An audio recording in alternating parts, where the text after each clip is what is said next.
A reading from my new novel, Itzel I, A Tlatelolco Awakening, won this year's Mrs. Dunster's Fiction Award at the New Brunswick Book Awards. And also a small section from Volume 2, A Three Knives Tale, out this spring, both from Guernica Editions.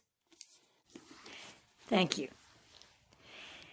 I'm going to read, to start, the opening of Itzel I, because it gives a better roadmap for the book than I can explaining it quickly, even quickly. Okay, here we go. Itzel was an Auschwitz survivor. That's how I'll always start, whether I'm in Oaxaca eating grasshoppers or in Cacaxtla drinking pulque or just surveying one or the other city or even Puerto Escondido on Google Earth. That is how I'll begin. Itzel was an Auschwitz survivor over and over, thinking one day I'll do it. Write that story, get it down, until it will once more make me go to Mexico to try to retrace our roots, our many roots, and become a refrain. Itzel was an Auschwitz survivor, and yet not a single word will be written. Even if I've already let the fiction begin in my mind, already changed her name, even if I know it would have satisfied her, the real her, when I let her speak it, laugh at how it seems so strange that an Auschwitz survivor should bear the name of a Maya goddess, but of course such a name would already have to appear strange to me, the me who will be the author, because she was so very blonde. As I suppose the Auschwitz survivor part will too, almost evolving into one of the New York jokes of my Brooklyn childhood, always a punchline for something. Funny, you don't look Jewish. Except that there's nothing funny about it, which may be the reason now, in front of my keyboard with Google Earth in another window, I will decide at last to write it this way, that it can be written this way, as this impossible hybrid. Because I want you to know this. Everything I say here about the camps was said to me. That part was real. And so was she, this woman, so very briefly, my best friend, as was the part of Mexico I will be there for in the making of its history, even the exact minute of the green flare falling from the Army helicopter to begin the massacre at 6:10 in the afternoon of October 2nd, 1968, when I will see Itzel begin to run.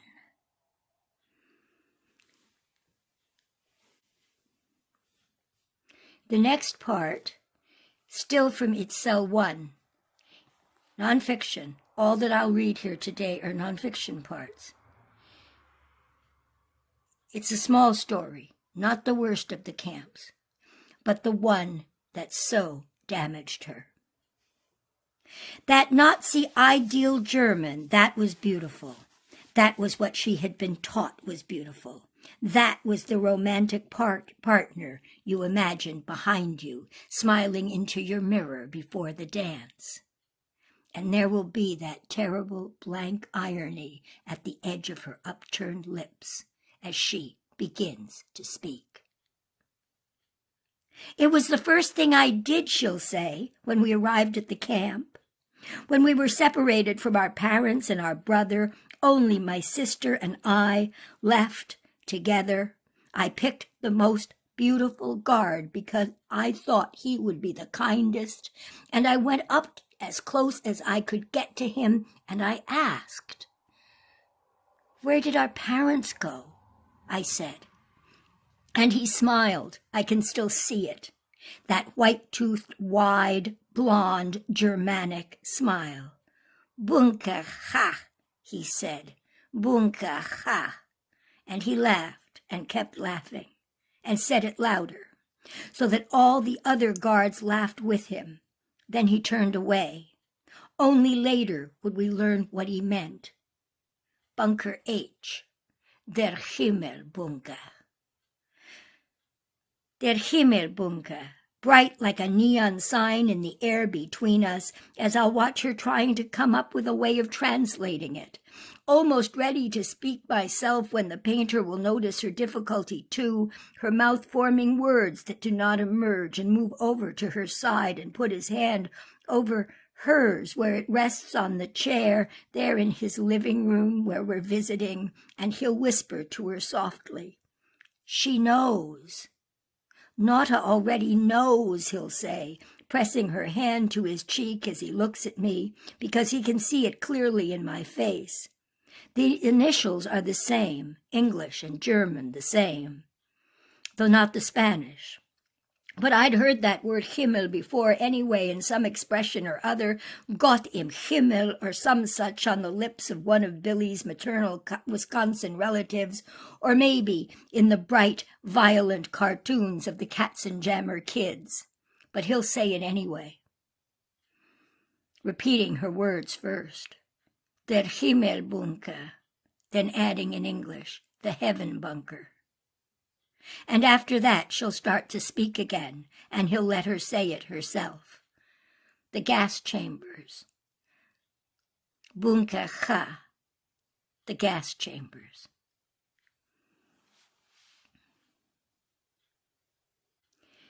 The next section is now from Itzel II, and it is really an aside, a nonfiction anecdote from the time when I was working a lot with refugees who'd come to Calgary.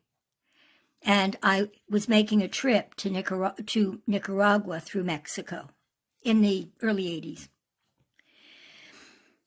In this other quiet house in Nicaragua, with the wild passion vines growing along its fences, its roof of simple thatch, however much we in the North might think it poor, still it will be obvious these sisters will be of a class whose food and shelter needs had always been met. People whose ample though basic house had once sheltered Guatemalan friends now exiled in Canada. The ones who made up most of the last small commando to which my leader, my subresponsable friend, now in Calgary, will belong. They're on a strange kind of R&R after they've been quemados, their covers blown, before getting new papers and going back to join the urban resistance in Guatemala in a new city under new names.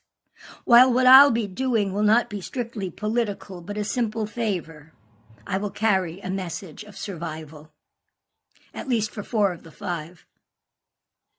Because all but one will have narrowly escaped when they were somehow fingered and had to move quickly to get away, and have all contact with the movement lost in the worst of the repression during the time of Rios Montt in the early 80s, then work their way north, walking for days or sitting on the roofs of train cars or tucked into the secret compartments of vehicles at border crossings, until finally crossing the Alberta border at Coots.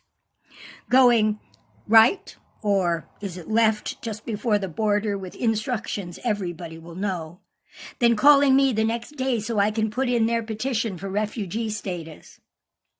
So that there I'll be in Managua telling the story of mis 4 chavos to those sisters, when one of the women will ask, "Y la muchacha? And the girl? What about the girl?" A question I'll have been waiting for, though it still won't be easy to just say, my hands spread out before me, "She didn't make it, your Sandra. La capturaron." And we'll all know what that means. It will be another of the ironic asides people will make with little twisted smiles, saying that in Guatemala, unlike the rest of Central and South America, there are no political prisoners. Then giving a wink. In Guatemala, they didn't take prisoners. To be detenida is to die. So the woman will sigh and reach down a moment to rub her elephantiasis swollen legs before saying, "Y tan chele que era para estar en esto," while her sister next to her will nudge her and ask, "To be in what? To be in what?" While And the first woman will answer, La guerrilla, boba, with the guerrillas, silly, la guerrilla. As if this was something everyone would know, just as they would know in this tan to mahogany mestizo neighborhood exactly what you mean when you say tan chele que era. How white she was, because chele in Nicaragua and El Salvador, with its reversal of the syllables of leche, of milk, is slang for white, for güero. Because even if there's no color bar, and certainly a rich, obviously mestizo general or two, the other truth is that the closer you get to the features of Europe, the closer you will likely be to the top. So this girl will come from privilege, while the mestizo boys will not. And those chavos will all be mestizos. Ladinos, they say in Guatemala and Chiapas. From the city, not Maya from the countryside, who would, of course, occupy a rung far below theirs. Yet she, a young woman whose real name I will never know, like so many young women from Mexico's universities, will be en esto. And I'll find myself wondering if this one, like Itzel, the oldest of our niñas bien, if she too had ever had a car.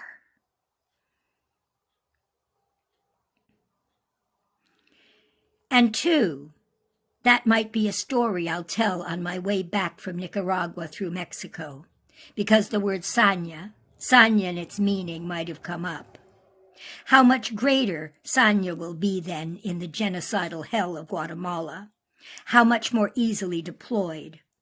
And I'll talk about how often I will have had to translate it, that word, that concept in all its forms, saña, ensañarse, ensañamiento, how I'll have memorized all the standard translations for it. Cruelty, extreme cruelty, to do something with cruelty or malice, and how inadequate they all are. How I had used them all because I'd never come up with anything better, no matter how often I had translated it.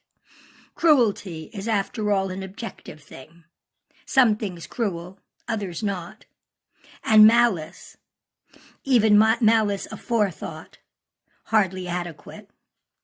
With saña, a word you come to know by feeling it, even the noun form for its deployment internal to its perpetrator, ensañamiento, an emotional territory you have entered, out of which you act. And the act itself as an homicidio con ensañamiento, merely the proof that you've taken up residence there. Saña is the need to be cruel, visceral, embodied, and when you grab it, agarras saña, and you aim it at someone, it's hard to let go. With the saña manifested in the need to violate a woman judged out of line, always a dark and terrible thing.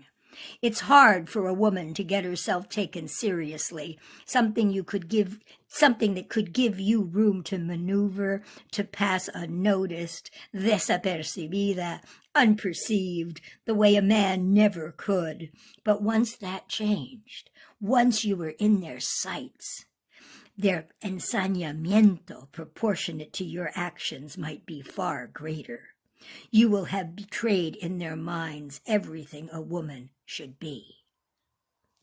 You will have entered a territory where there is no way to know on a case-by-case basis for whom it will go worse.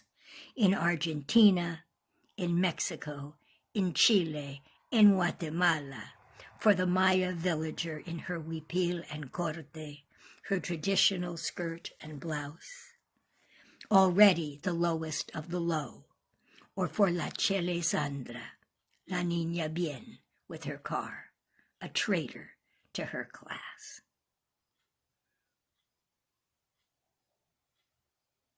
Thank you.